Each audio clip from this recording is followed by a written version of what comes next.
علی اسد اللہ، الزام یہ ہے عشق میں دیوانہ ہوں، علی علی علی یا مولا، علی علی علی یا مولا، الزام یہ ہے خود سے میں بیگانہ ہوں، علی علی علی یا مولا، علی علی علی یا مولا، الزام ہے مولائی ہوں مستانہ ہوں، ہاں اقرار ہے مجھ کو میری فطرت ہے ملنگانہ، انداز یا گانا میری صحبت بھی فقیرانہ، ہاں ناز سے کہتا ہوں میں ہوں حیدری پروانہ، میں ہوں سگے شاہ نجف پیر میرا علی علی علی علی علی علی، ہاں میرا مولا علی۔ ایسی مودت ہے کہ نبی رو رہے ہیں اور امت کا ایک طبقہ نئے کپڑے پہن رہا ہے۔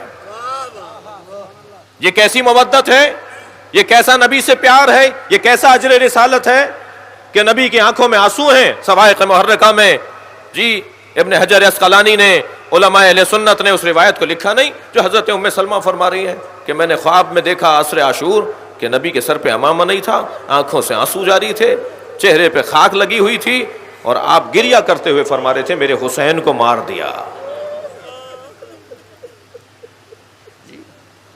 مودت۔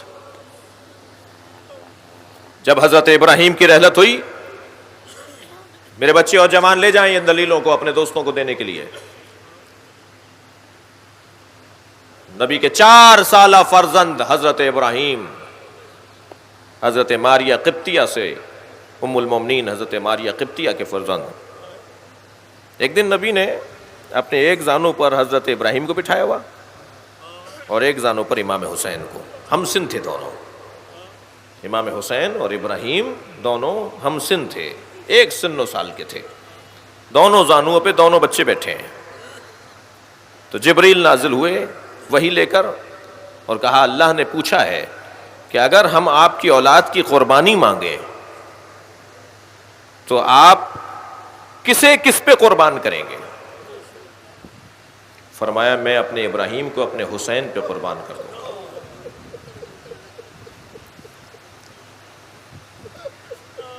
جیسے ہی نبی مکرم نے ابراہیم کو حسین پہ قربان کرنے کا اظہار کیا،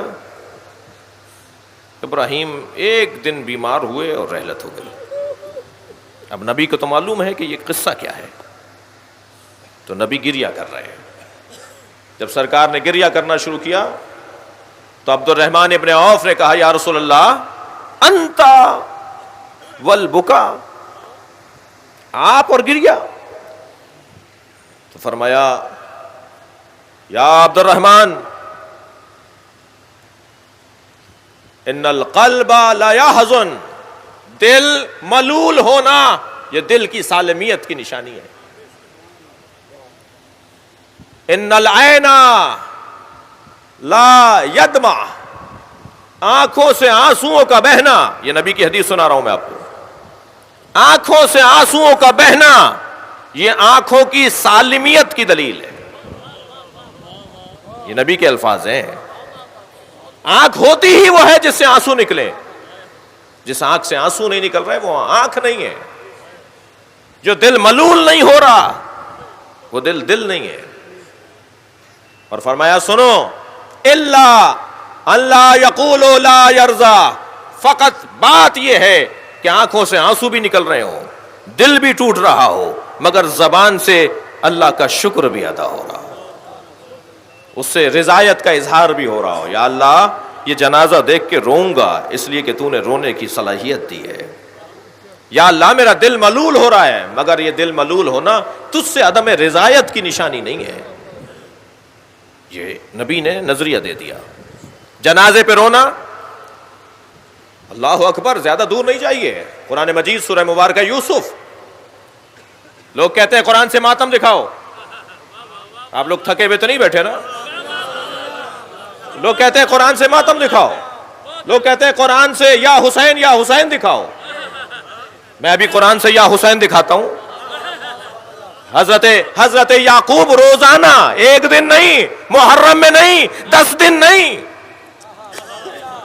حضرت یعقوب نے سال ہائے سال روزانہ ماتم کیا ہے۔ اور کس کا ماتم کیا؟ جس کے زندہ ہونے کا یقین تھا. یہ نہیں کہا، یہ نہیں کہا جائے گا کہ زندہ ہو جاوید کا ماتم نہیں کرتے ہیں. یہ حضرت یوسف زندہ ہے نا. حضرت یعقوب کیا کہہ رہے ہیں؟ حضرت یعقوب روزانہ ایک ہاتھ زانو پر مارتے تھے، ایک ہاتھ سینے پر مارتے تھے، ایک ہاتھ سر پر مارتے تھے، اور سر پر، زانو پر اور سینے پر ہاتھ مارتے ہوئے کہتے تھے یا صفا علی یوسفا، جسے آپ یا حسین بولتے ہیں. قرآن کی آیت سنا رہا ہوں نا میں آپ کو. یا اسفا علی یوسفا، یا اسفا علی یوسفا، اے ہائے میرے یوسف، ہائے میرے یوسف، یا یوسف، یا یوسف. کون؟ جو ابھی زندہ ہیں، جن کے زندہ ہونے کا یقین ہے. اور نہ صرف زانو پر، سینے پر اور سر پہ ہاتھ مارتے تھے حضرت یوسف، حضرت یعقوب، بلکہ وَبْيَضَّتْ عَيْنَاهُ، اس کی بعد والی آیت، وَبْيَضَّتْ عَيْنَاهُ فَهُوَ قَدِيمٌ. اور اتنا روتے تھے ماتم کرتے ہوئے کہ رو رو کے حضرت یعقوب کی آنکھیں سفید ہو گئیں. اور قرآن کیا کہہ رہا ہے؟ فَهُوَ قَدِيمٌ. اور یعقوب صرف کاظم نہیں تھے، قزیم تھے. اور فرمائیں گے بھائی، تھوڑی دقت بڑھائیے اپنی جی. ایک ہوتا ہے صابر، ایک ہوتا ہے صابر، ایک ہوتا ہے کاظم. صابر اور کاظم میں فرق ہے. کاظم برداشت کرنے والے کو کہتے ہیں، اور کاظم میں بھی انتہائی برداشت جب آ جائے تو اسے قزیم کہتے ہیں. جیسے عالم اور علیم جی، جیسے شاہد اور شہید، جیسے ناصر اور نصیر جی، ایسے ہی کاظم اور قزیم. کاظم اسے کہتے ہیں کہ جو انتہائی برداشت رکھتا ہو. اب یہاں رو رہے ہیں، ماتم کر رہے ہیں، سینے پہ ہاتھ مار رہے ہیں حضرت یعقوب. قرآن کہہ رہا ہے کہ یہ سب سے زیادہ برداشت رکھتے تھے. یہ کیا مطلب ہے اس کا؟ ذرا آپ کی توجہ چاہوں گا. یہ کیا کہہ رہا ہے اللہ؟ کیا بتانا چاہ رہا ہے؟ کیا مطلب ہے اس آیہ کریمہ کا کہ حضرت یعقوب سینے پہ، زانو پہ، سر پہ ہاتھ مارتے ہوئے یا اسفا علی یوسفا، یا اسفا علی یوسفا کا نوحہ بلند کرتے تھے اور آنکھوں سے آنسو گراتے تھے، اور اتنے آنسو بہائے کہ آنکھیں سفید پڑ گئیں. اور قرآن کہہ رہا ہے فہو قدیم، اور یہ بہت زیادہ برداشت کرنے والے تھے. صرف ایک ہی بات تو سامنے آتی ہے، صفحہ تاریخ کو پلٹ کر دیکھیے. جنہوں نے یعقوب کے بیٹے حضرت یوسف کو کنویں میں ڈالا تھا، وہ سامنے نظر آ رہے ہوتے تھے، تب بھی ماتم کرتے تھے اور برداشت کرتے تھے. بھائی غور کریں، بہت واضح پیغام ہے قرآن مجید کا کہ عزاداروں کو کیسے زندگی گزارنی ہے. خبردار خبردار، جنہوں نے اہل بیت پہ ظلم کیا وہ سامنے آ جائیں یا ان کے چاہنے والے سامنے آ جائیں، تم اپنے ماتم سے ہاتھ نہ اٹھانا.